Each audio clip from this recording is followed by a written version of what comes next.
Hi, everybody. We are live here on click2houston.com. I'm KPRC2 Sports Director Randy McElvoy here on the field at Arrowhead Stadium. We are counting down to kickoff. We had all the good coverage with the fans yesterday. The players are now behind me hitting the field to warm up. In fact, let's get a shot of that. And you'll see some of the guys putting in the typical pregame routine. Will Anderson Jr., a lot of the linemen. DJ Stroud's out there as well. And they'll be out there for a little while, going through some of their pregame routine that they always do on game day. And we are still 90 minutes out from the start of the scheduled kickoff. They say 3:30, but you know it normally means a little bit after that. That's what we're going to see today in this AFC Divisional Round. We're going to be with you for the next 25, 30 minutes or so. We're going to be joined by John Harris, part of the Texans broadcast team, and he will give his insight. And we know how good Johnny Harris is at breaking down both sides for both the Chiefs and the Texans here today. And the winner will move on to the AFC Championship. It would be a first for the Texans franchise history, getting this far, perhaps winning today, knocking off the top-seeded Chiefs and punching their ticket to the AFC Championship for the first time in franchise history. All right, joined now. We're going to chop it up a little bit with Aaron Wilson, our insider for click2houston.com for the Texans. Aaron, it's been a good week of coverage on air, online, and now it's time to play this football game. Both teams are ready to get this going. Yeah, let's crank this thing up, Randy. And I think it's going to be an electric atmosphere today at chilly Arrowhead Stadium. And we just saw the inactives, Joe Mixon, Azeez Al-Shaair, as we reported and expected. They are active, and so is Shaq Mason, back from a sprained knee, back in the lineup. And he got hurt here. Grade 2 sprain, tough guy, two-time Super Bowl champ, back today for the Texans. Let's talk about Shaq Mason. Walk me through that. And there's feedback already from the fans that are a little bit concerned because Juice Scruggs is not ready to go, and Shaq's been out like a month. That's kind of a risky move, but if it's got to happen, it's got to happen. But he hadn't played football in a while. Yeah, my understanding of this situation, Randy, it's not ideal, but it's a situation where Juice Scruggs' ankle is bothering him. So they felt like with the ankle, he couldn't move as well as they wanted him to. Yeah. So Shaq is in there. Shaq does have this experience. He's played, this is his 17th NFL playoff game. And so they felt like they needed to get him back out there. And let's keep in mind, this is a guy that's under this big contract, 3-year, $36 million deal. You're paying him to be out there. He's the guy, and so now he's over there next to Blake Fisher again. Walk us through what you've been hearing on Joe Mixon, because didn't practice for a couple of days, very limited. In fact, one day, ankle situation, but he's gonna give it a go here. Is he close to 100%? He's not 100%. The ankle is not going to be, my opinion, or what I've heard, a giant issue.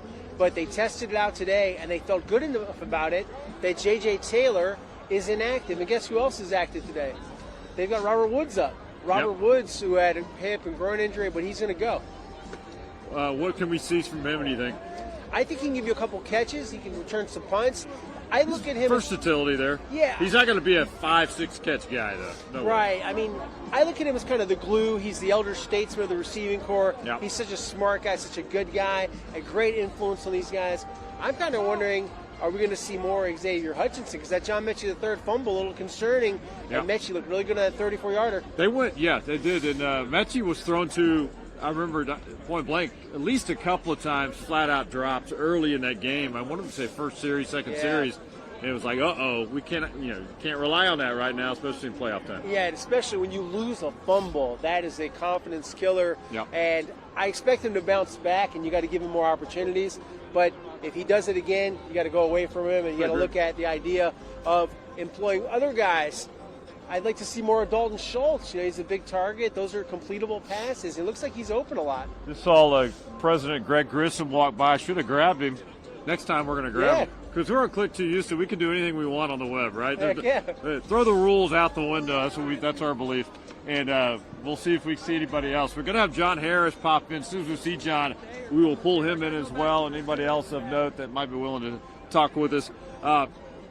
Facing this Chiefs defense, that's going to be the key. Which offense are we going to see from the Texans, and how much can they do against this Chiefs defense? They got some playmakers over there. Yeah, it's tough sledding. You think about, you want to run the football, but you got to avoid Chris Stone Cold Jones. He's a bad man.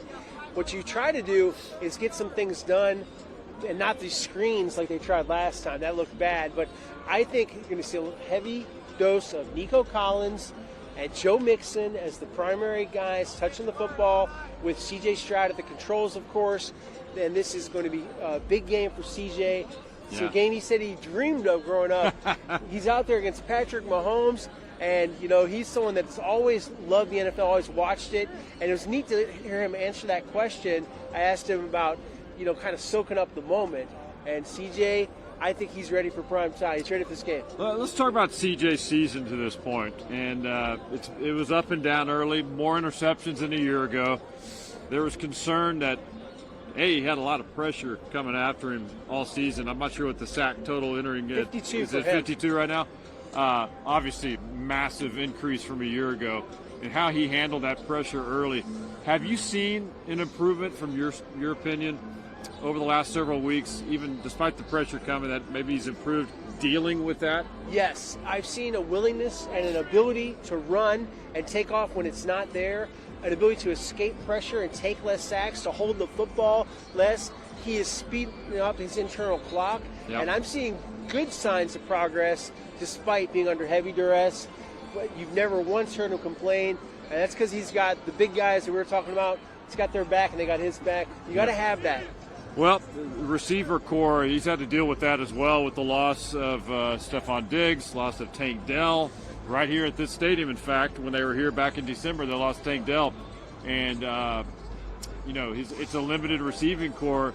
People are locking down on Nico Collins, so you've got to have guys, Dalton Schultz, Xavier Hutchinson, Mechie, if he can make some throws. These guys have to step up today. They can't be all Nico today. What's interesting, too, is last week, kind of hidden within the lack of big yardage production, we did see 8 different guys catch a pass. So the football was spread around and people were given opportunities. I think you'd like to see someone be that second presence and establish themselves that you can just keep going to them. And you know what, too? We talk about Tank and Stephon. Right over there on that far end zone where he caught that touchdown. This is our first time back here. And the emotions that these guys felt after that happened, they weren't the same. And I think today they try to do it for Tank. All right. Defensively for the Texans, we'll hit bits and pieces over the next 20 minutes or so.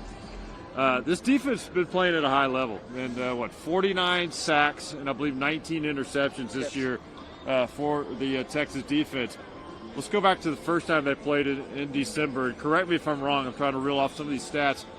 I believe they held Mahomes was only sacked one time, I believe, That's right? In that game in and December. About 10 pressures, but one sack. The sack, they got to get after him today. Daniil Hunter, Will Anderson Jr. have to lead that charge. Yeah, he wasn't really bothered much by their pass rush. And I thought Joe Thuney, who's more of a guard, he looked good at left tackle. And despite Daniil Hunter and Will Anderson, the kind of seasons they had, and they had great seasons, they kind of disappeared against an offensive line that everybody kind of makes fun of and says, they're not good enough. Well, they were good enough on that day, and we'll see if they're good enough today against a red-hot Texans defensive line that's at full strength. Foley Fatukasi, Danico Archer, all of those guys, all hands on deck for this one. Mario Edwards Jr. Right. And it's a great defensive line, one of the best ones, except for the ones that J.J. Watt led, of course. And J.J., they got his seal of approval. He's a big Will Anderson Jr. fan, and likewise. They're like tight now. We were talking with Will the other day, and he was pointing out what all, and I thought it was really cool. And you were in there too. He said what he learned just from the chat with J.J., the encouragement or just some advice, whatever it might be. He took a lot out of it. He said, I need to keep calling this guy. Yeah, he said he's going to call him. He says they text, and he says J.J. will send him words of encouragement. And I think it's awesome to see. It just says a lot about the kind of person J.J. is, but that Will is so willing to listen. He could have, if he wanted to, hey, I was the third pick of the draft. I'm Defense Rookie of the Year. I got it all figured out. That's not like him. He wants to learn. He wants to get better. And that's why I put no ceiling on his potential. This guy is going to be a great football player for years and years to come. They got that pick right. Absolutely, they did. You look and talk about this defense up front. Texans back end. It's been a good story this year. Oh, yeah. Stingley, the All-Pro. Lassiter. Kalen Bullock. I mean, you got some guys that, especially the young players, really up their game. But Stingley's even taken another notch or two as well, man. It's fun to talk with him and say, where'd you learn how to catch the ball like that, to catch it like a receiver? And he says, man, I just know how to catch, and I learned it from my pops. And Derek Stingley Sr., shout out to him. He had done such a great job of mentoring and coaching his son and getting to this point. And now everybody, the whole world knows how good Derek Stingley Jr. is. All-pro Sting is a thing. And I love the way, he approaches it. He's very humble, all shucks. Yeah. He doesn't make a big deal about himself, but darn is he good. If you're Patrick Mahomes, how often are you going to look at Stingley today and take your chances and throw at him? I throw at him. I think that you can. I think that he's not. Stingley makes plays. Yeah, man. He makes plays, but we've seen some quarterbacks, including Drake May, that New England game. He went deep. Yeah. Occasionally, you can get that step, and if you have a fast enough receiver like Xavier Worthy, who is as fast as they come, former Texas Longhorn, you can occasionally get deep. Everybody can get beat. Darrelle Revis, all the guys. Deion Sanders has been beat. Jerry Rice used to beat him, but let's say Xavier's Jerry Rice. But they've got some good receivers over there. They got guys, including one we know very well, DeAndre Hopkins. He's got a role, not a big role, but he's part of it. You and I were talking on the way, I think in the car on the way over here today. You mentioned D-Hop, like, what's he feeling like? I'm curious, too. I mean, he's past the whole, I'm going to go get him kind of thing, but he's over here at Kansas City now. It's a different culture that he's used to. The last couple of stops where he was in, Houston prior to that. Down deep, I think he would love to stick it to him. Oh, yeah. I don't think there's a lot of bad blood. It's just the competitiveness just of it. Feel good. And, there's some guys that used to be on the Texans, including Hopkins and Steven Nelson, where they really, they're looking for that ring. You open now? Come on in, man. This is John Harris, Texans analyst. He is layered up. How many layers you got on, man? About as many as you can possibly have right now. Went and bought a new jacket, vest. It's a nice one, by the way. Underneath, yeah. Aaron's there on the so hat and mask and all that kind of stuff. So, yeah, just trying to keep everything warm. And, the sun, there's not much sun anyways, so the sun will probably go down. It's on that side right now. Yeah. But it's cold. You're used to dealing with the elements. What are you going to do? So Aaron's with us as well. So we're just breaking down offense, defense, and this is an exciting matchup. They were here a month ago, and the challenges of facing a Chiefs team in the playoffs. A little bit different, and you never know what they're going to bring at you. Well, I think, we talk about rest, and for them, I think it's the opportunity to go find a few things on film, to go back and spend 2 weeks. Hey, let's find some good stuff that we didn't use against the Texans the first time, and see if we can't capitalize. They've always done that when they have some time off. Now, you could also catch them getting too, tricky, if you will. They just stick to what they do. They're good enough. Yeah. But they always have just one little thing that they use that's a little different from what you saw the first time. They did really well getting the ball to their backs last time, throwing the ball to the backs of the backfield. Yeah. Well, we got Azeez Al-Shaair back. That's going to help, but they're going to have a wrinkle off of that. There's no question that they're going to be able to do that. So you just have to be able to adapt to whatever wrinkles they're showing you and adapt early and then stay on it and then stay as aggressive as you possibly can on Mahomes, but do it smartly. Yeah. You can't have one guy going hell-bent to get to the quarterback and Mahomes is able to scramble because everybody else isn't in tune with that rusher. So you got to have what I call the Mahomes rules. You got to be smart about how you do it. You got to work in concert with one another. And then, most importantly, you got to tackle him. Yeah. I mean, he's so strong. One hand doesn't bring him down. We had a couple times last time, the touchdown, Tim Settle's got a hand on him. Broke right through it for a touchdown. That's not going to cut it today. Yeah, you got to be able to handle all your fundamental stuff today and get it done. That's a great point, Johnny. I had a question for you. You watch so much tape. The split safety look that the Chiefs like to use, some of the disguise, some things that they like to see. What do you see from some of this Spagnuolo chess match that he'll try with against Bobby Sloak and C.J. Stroud? Yeah, I think that's a big key because Spags is going to show you different things. Now, he's going to be solid in what he plays behind it, but you can't get caught in the smoke and mirrors.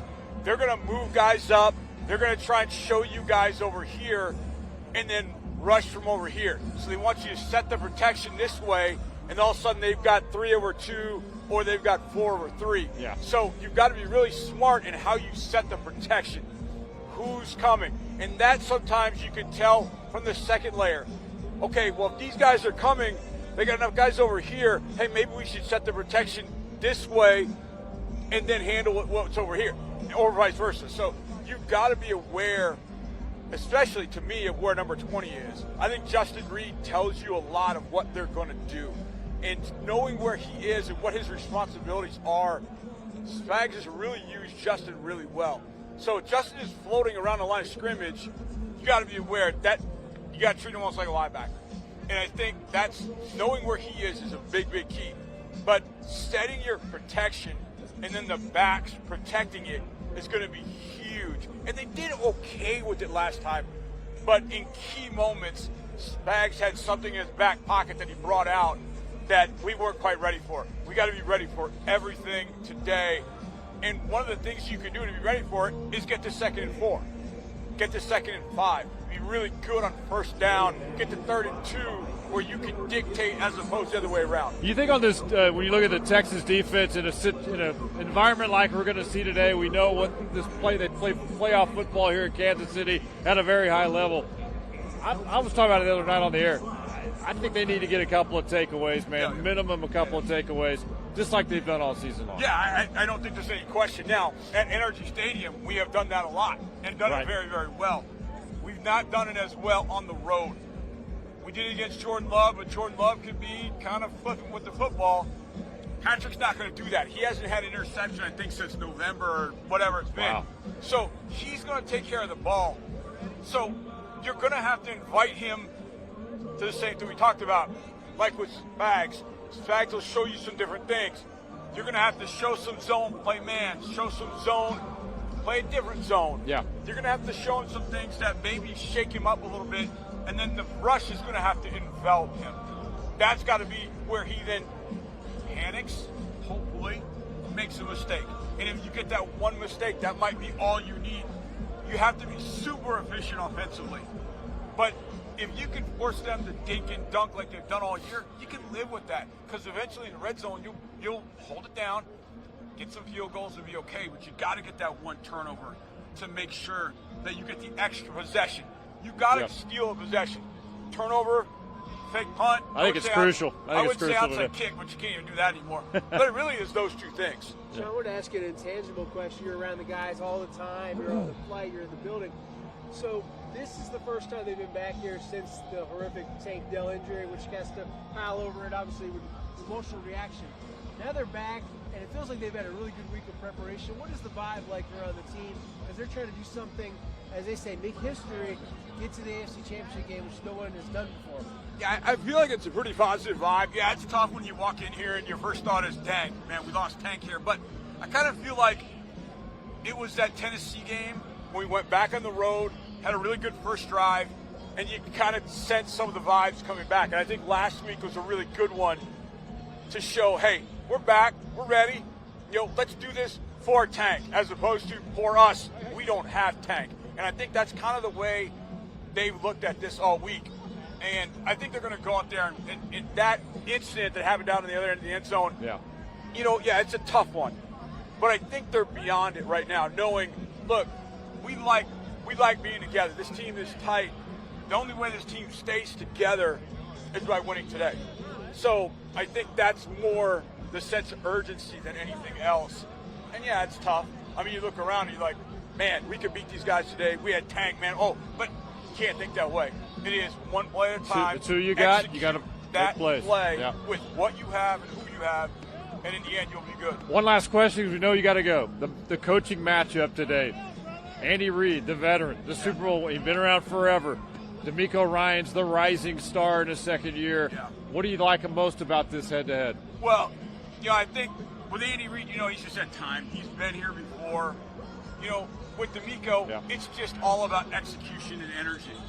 That's what this defense has been about this year, and that's really what you need. And I think if he gets that, no matter what Andy throws at them, they'll be okay. They can withstand it. And I think that's the way D'Amico's got to handle it. Hey, they just hit us with a big right overhand hook, man. All right, let's get back in this thing. We lost round 3. Let's win rounds 4 and 5. Let's get this thing to the second half with a lead. We've been in now 6. This is 6 game in divisional playoff round. We have not led in the second half for a second, not at all. So get a lead in the second half, and then see what this place feels like. Maybe they start feeling the pressure.